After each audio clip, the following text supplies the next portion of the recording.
Divide 434 by 5 in a long division method. 5 times 8 is 40. On subtracting, we get 3. So now we put down this 4 and it is 34. 5 times 6 is 30. On subtracting, we get 4.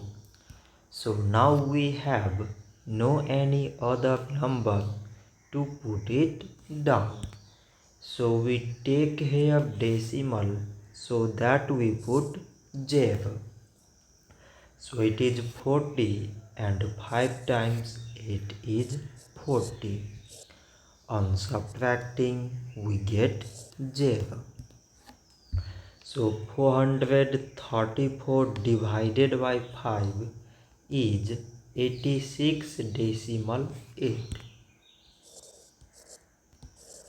So this much for today and thanks for watching.